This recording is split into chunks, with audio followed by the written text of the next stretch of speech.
Emmanuel Keïta, l'influenceuse, l'entrepreneuse, la businesswoman, la belle. La belle. La belle des belles. La belle des belles, la sulfureuse. Emmanuel Keïta est avec nous en direct. Emmanuel Keïta, bonjour. Est-ce que tu es là, Emmanuel, tu m'entends? Je t'entends, mon Bonjour, Emmanuel. Bonjour. J'ai la chair de poule. Écoute, nous sommes très heureux de t'avoir avec nous. Ça faisait un moment comment on ne te voit que par hasard sur les réseaux sociaux, mais là, on t'a avec nous. C'est un immense plaisir pour nous. Tu vas bien? Je vais bien, et toi? Ça va, bon, ça va. Tu en pètes ton latin, Alors, écoute, on va parler avec toi. Je suppose que tu suis l'émission. Je ne suis pas seul sur le plateau. Je suis avec Madame la gouverneure de Benin City, Karina Style. Bonjour. Et monsieur le Premier ministre Ozone Afrique Bomba. Alors, tu vis depuis des années hors de la Côte d'Ivoire et ça ne te dit pas de revenir près de nous ici, en Côte d'Ivoire? Bah écoute, moi, le coco, j'étais très récurrente en Côte d'Ivoire. Hein. J'étais très récurrente en Côte d'Ivoire. Ça fait à peine un an. D'accord. Un an et quelques mois que je ne suis pas retournée dans mon pays depuis le confinement. Donc voilà, mais je serai de retour très bientôt parce que c'est la base de la Côte d'Ivoire. Donc à répondre à votre question, est-ce que ça ne me dit pas de rentrer en Côte d'Ivoire? J'ai envie de vous dire en fait qu'on est mieux que chez soi. D'accord.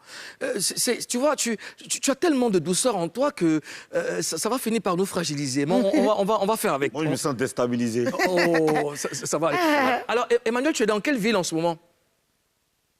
Je suis en Île-de-France, plus précisément à Épinay-sur-Seine. Alors, tu étais récemment au Congo, c'était dans quel cadre? Je n'étais pas au Congo. Ah oui? J'étais juste membre du jury pour l'élection Miss Congo France. D'accord, mais d'accord, ben c'est bon. Nous, enfin, on n'a pas menti, on a appris. Et comment tu as géré ça? C'était super, hein, c'était vraiment super. C'était une belle opportunité comme ça qu'on m'offrait d'être membre du jury d'une élection de beauté. C'est vrai que c'est assez délicat quand même de pouvoir juger le physique des gens. Donc je me suis plus basée en fait sur leur éloquence et leur manière de se tenir parce qu'ils avaient plus dans la tête. Et c'était une expérience merveilleuse. Fabuleuse, franchement. J'en ressors avec beaucoup de choses. D'accord. Et c'est à distance que tu as géré, n'est-ce pas? À distance, non, ça s'est passé en France. En France, ah d'accord. C'est passé en France, donc j'y étais présente de façon physique. D'accord. Alors, actrice, influenceuse, entrepreneuse, mère de famille, comment tu arrives à gérer tout ça au quotidien? C'est difficile. J'imagine. C'est difficile. C'est vrai que j'ai la chance de pouvoir avoir une nounou avec moi à plein temps. Mais à côté de cela, en fait, ça reste quand même difficile de pouvoir gérer le business, de gérer l'éducation de vos enfants, de gérer la vie d'influenceuse et de gérer en même temps le coût de la vie. Donc oui, ça reste compliqué, mais bon, après, je suis quelqu'un d'assez organisé. Donc, j'utilise pas mal d'astuces et de stratégies pour pallier à tout ça. Alors, avant de passer la parole à Monsieur le Premier ministre, qu'est-ce que ça fait de savoir qu'on est adulé par un groupe de personnes, par des milliers de personnes? Alors, c'est vrai que j'ai une team que j'ai baptisée la Eucaland. La EK? La Eucaland. D'accord, ok. Voilà, donc pour répondre à votre question, qu'est-ce que ça fait d'être adulé par cette personne-là, en fait? Je vais vous dire, ça galvanise, en fait. D'accord. Voilà, ça me galvanise, ça me donne de la force, ça me donne du courage. Et puis voilà, on se dit qu'on fait les choses, et il y a des personnes qui suivent, il y a des personnes qui sont prêtes pour nous, et forcément, ça motive et ça nous permet d'aller encore plus loin. Donc, voilà. D'accord. Monsieur le Premier ministre? Alors, EK, nous sommes tous de la Eucaland. La Eucaland. C'est génial. Tout la Eucaland. Tout d'un coup. La Eucaland, en fait, c'est une ville de la Papouasie. La Papouasie. Alors EK, j'aimerais savoir, aujourd'hui en Côte d'Ivoire, il y a de nombreuses influenceuses et de nombreux influenceurs. Quel est le regard que tu portes sur tes collègues influenceurs? Après, oui, il y a pas mal de, il y a de nombreux influenceurs et influenceuses, je ne dirais pas qu'ils ne sont pas nombreux en Côte d'Ivoire, les influenceurs. Je parle vraiment d'influenceurs au sens propre du terme. Ils ne sont pas nombreux. Le peu d'influenceurs que vous ayez en Côte d'Ivoire, oui. Ce que je pense d'eux, ils valorisent bien, ils valorisent bien la chose. Hein. Ils valorisent vraiment bien la chose. On a pas mal d'influenceurs qui, aujourd'hui, grâce à eux, qui représentent les couleurs de notre pays au travers des cérémonies et tout ça. Mais je trouve qu'on n'en a pas un grand nombre. On n'en a pas un grand nombre. D'accord. Voilà. Qu'est-ce qu'on doit entendre par sens propre d'influence? Sens propre, qu'est-ce que tu veux dire par Influenceur au sens propre. influenceur au sens propre? C'est aussi ça. Vous mettez juste là devant vos Google, devant votre dictionnaire, vous tapez influenceur et vous avez la définition parfaite, étymologique du mot influenceur. Et vous vous rendrez compte à l'instant même, en fait, que c'est un mot qui est utilisé pour dire tout et n'importe quoi. Voilà. Donc, voilà, être un influenceur, c'est pas rien. C'est pas rien. Moi, je suis connue depuis des années, mais je suis seulement influenceuse depuis moins d'1 an. Avant, je n'étais pas une influenceuse. Avant, je n'étais personne. D'accord. Et est-ce qu'on peut avoir des noms d'influenceurs au sens propre? Ouais. En Côte d'Ivoire, ici. Il y a quelque chose qui s'est bloqué tout de suite. Ou ivoirien. Ah, alors, c'est bloqué. Je n'ai pas perçu la question. Voilà, voilà, je disais, est-ce que je peux avoir quelques noms d'influenceurs au sens propre? Des influenceurs ivoiriens. Au sens propre? Ouais. Ivoirien, nous avons Madame Edith Drou. Nous avons Madame Seri Dorcas. Nous avons Madame Emma Loès. Nous avons Madame Isabelle Becquet. Nous avons Yves Hidero. Oui, ce sont des influenceurs. D'accord. Et Apouchou, il ne fait pas partie des influenceurs?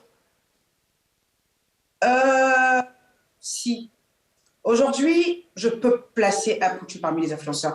Pas parce qu'il fait beaucoup de vues, parce que c'est un confond le fait de faire énormément de vues avec le fait d'être influenceur. C'est vrai que ça va un peu de clair. Mais bon, aujourd'hui, Apouchou, je peux l'inscrire dans le registre d'influenceur parce que c'est un peu la voix des sans-voix. Il est celui-là même, en fait, qui prend des dossiers, qui les traite par rapport à tout ce qui se passe dans le pays, par rapport à l'économie, par rapport à des situations. Oui, donc il influence également. Mais je crois que souvent, il se perd un peu. Mais sinon, oui. D'accord. Avec un peu plus d'aménagement, il serait un influenceur. Si, je pense qu'il est en train de se former pour ça. Et Makosso? Il est en train de se former. Et Monsieur qui? Makosso. Je ne sais pas qui c'est. Je ne sais pas qui c'est, ce monsieur. Ah, d'accord. Ah, ok. Madame la gouverneure? C'est lourd. C'est lourd. Alors, ma belle, je dirais que tu es très belle sans les filtres, j'avoue. Je confirme. Déjà, avant de poser ma question. Merci beaucoup. Voilà. Mais j'aimerais savoir qui est vraiment Emmanuel Keïta. Est-ce que ce que tu nous montres sur les réseaux sociaux, c'est ce que tu es en réalité?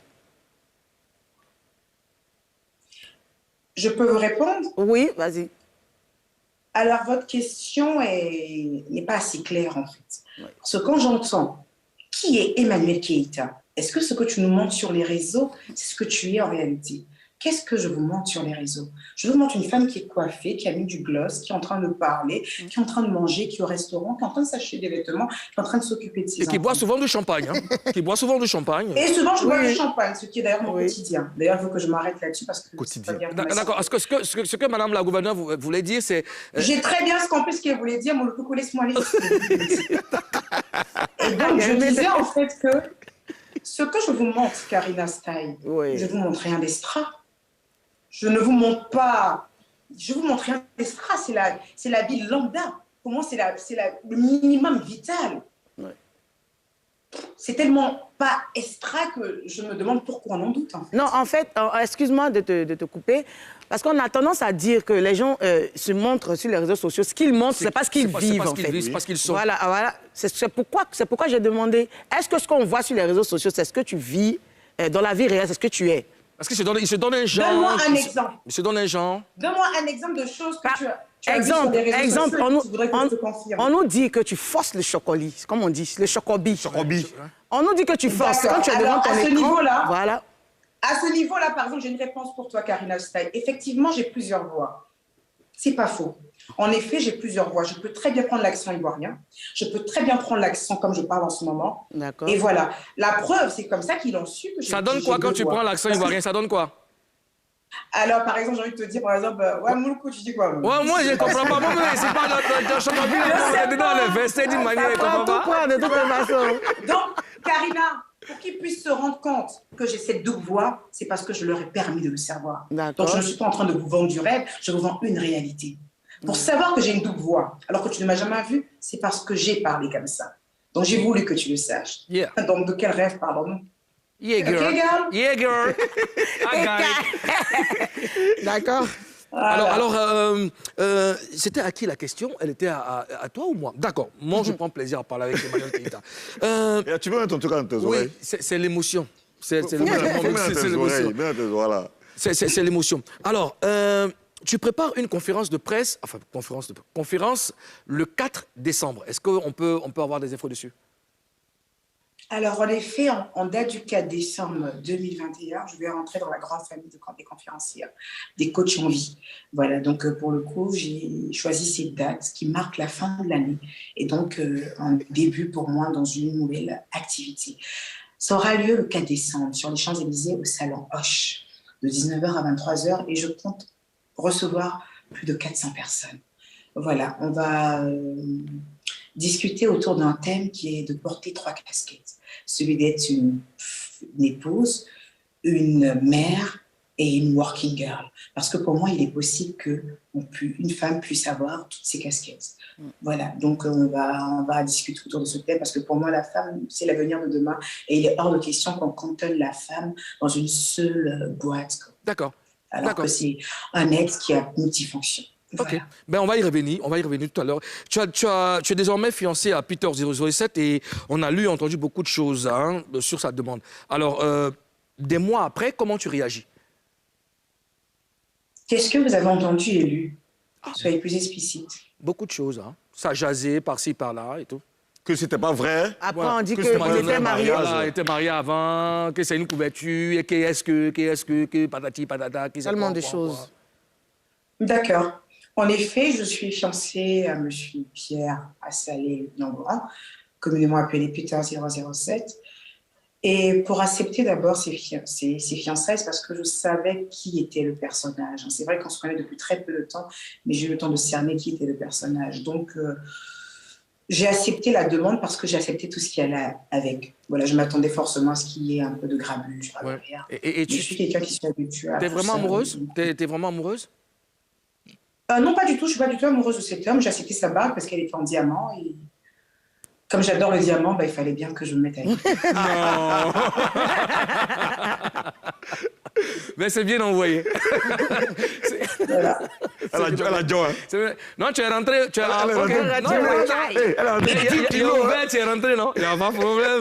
C'est régalé. On y va aujourd'hui. Pardon, t'es mon chéri, non? Alors, Eka, parfois les gens s'en prennent à toi, les gens t'attaquent sur les réseaux sociaux. Souvent, les gens ont tendance à même parler de ta vie privée, même s'attaquer à tes enfants et tout ça. Comment est-ce que tu ressens tout cela? Vous savez, je suis un rock. Je suis un rock. Il tape, et il voit que j'arrive pas à me fissurer. Alors, on s'attaque aux gens que j'aime, ma famille, mes enfants. On sait tous, en fait, qu'une mère, sa plus grosse faiblesse, c'est un secret de polichinelle, la plus grosse faiblesse d'une mère, ce sont ses enfants. À un moment, on se dit, mais pourquoi on doit réagir? Pourquoi on doit avoir mal? Ces gens qui parlent de mes enfants ne connaissent pas vraiment mes enfants. Ils parlent d'eux parce que c'est le côté qui fait mal. Donc, je me suis fait une raison. Je me suis dit, oh, ils disent ça juste pour me faire mal. Donc, du coup, ça ne me dit plus rien. Et puis voilà, puis on vit tranquillement. Voilà, celui qui nous embête un peu trop, on lui colle un procès aux fesses. Et pour ceux qui sont là, mais il y a des procès qui sont donnés. Et tout ça, pourquoi ça tarde? Écoutez, c'est la France, ça tarde, mais une fois que c'est fait, mais vous prenez bien l'exemple pour vous tous. Voilà, donc non, on n'a pas le temps de réfléchir là-dessus. Ça ne nous coupe pas notre sommeil, ça ne nous coupe pas nos ambitions, ça ne nous coupe pas nos projets. Ça nous coupe un peu d'argent parce qu'il faut régler les comptes de certaines personnes. Et il faut de l'argent pour ça. Mais sinon, à part ça, on le vit très bien. D'accord. Madame, vous permettez? Allez-y. Dis-moi, Emmanuel, quelle est l'attaque, honnêtement, quelle est l'attaque qui t'a le plus fait mal? L'attaque qui m'a le plus fait mal, c'était en fin 2019, où on a eu quelqu'un qui a partagé ma vie, a eu à mentir sur mes enfants. Ça, c'est l'attaque qui m'a fait le plus mal. Mais franchement, je le dis faux fuyant, c'est l'attaque qui m'a tuée. Et c'est de sorte de cette attaque-là que plus rien ne m'a fait mal. C'était qui ce dernier? Il n'y a rien de plus choquant de voir un adulte mentir sur des enfants de moins de 10 ans. Inventer. Leur donner une étiquette qu'ils n'ont pas. Alors ça, par contre, ça m'a tué. Ça, par contre, ça m'a fait très mal. Alors, on peut savoir c'était qui? C'est un adulte que je ne tiens pas à en parler parce qu'il n'est pas public, il n'est pas people et j'en ai marre de fabriquer les gens, en fait. En tout cas, on s'en est vraiment pas avec toi, Emmanuel. Ah, Karina, on poursuit. Par rapport aux attaques que tu subis, là, est-ce que tu as saisi la justice? C'est comment la suite de cette Bien affaire? sûr, je viens de le dire tout à l'heure, mon amour, Karina. Ouais. Alors, le truc, c'est quoi? C'est que oui, j'ai saisi le barreau de Paris.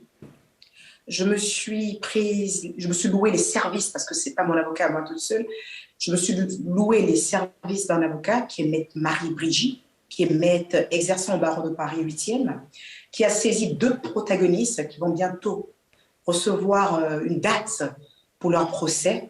Et le procès sera très bientôt. Moi, j'ai déjà la date, mais ils vont le recevoir. Je crois au mois de novembre, ils doivent recevoir déjà la date du procès. Le procès se tiendra en 2022. Voilà. Et au sorti de cela, on verra qui fera la maline ou pas. D'accord. Ben, écoute, avant de te laisser, on va rappeler L'événement. l'événement. Qui peut participer à ta conférence? Tout le monde. Tout le monde? Toute personne, en fait, susceptible de pouvoir écouter ce message. Toute personne qui a envie de comprendre comment une femme arrive à être mère, épouse et en même temps à travailler comme pas possible. Les hommes ont besoin de le savoir pour aider leurs femmes aussi à pallier à ce problème. Les femmes ont besoin de le savoir également. Les enfants ont besoin de le savoir pour aider également leur mère. Donc, cette conférence est ouverte à tout le monde. D'accord. On a des envoyés spéciaux qu'on veut faire partir à Paris. Comment on fait pour participer à cette conférence? Alors, nous avons un lien qui est sur toutes nos pages, ma page officielle, sur mon Instagram, sur toutes les pages, en fait, principalement Emmanuel Keita, nous avons un lien sur lequel vous cliquez et qui vous donne en fait accès à 3 tickets. Celui du VIP, celui du standard et celui du Zoom. Vous pouvez payer par carte bancaire et voilà. Yes. Parce que c'est des tickets électroniques et il y a un QR code, voilà, pour éviter. Voilà. Yes, girl. Alors, est-ce qu'il y a quelque chose d'autre à ajouter? Est-ce qu'il y a un message à passer? Non, pas grand-chose. Juste qu'il faut vraiment qu'on reste focus. Voilà. Il faut rester focus sur ce pourquoi nous sommes nés, en fait. Pour rentrer réellement dans notre destinée, il faut rester focus. Voilà. Donc, ce serait la seule chose que j'ai à dire. D'accord. Ben, écoute, on a pris beaucoup de plaisir à parler avec toi. On te souhaite bonne chance pour ta conférence. Et puis, quand tu es à Abidjan, on s'est parlé, hein, tu passes nous voir. Oui, bien sûr. Voilà. OK. I'm gonna call you when I finish, right? Merci. Allez, prends soin de toi et puis on est ensemble. Take care. Take care. Take care.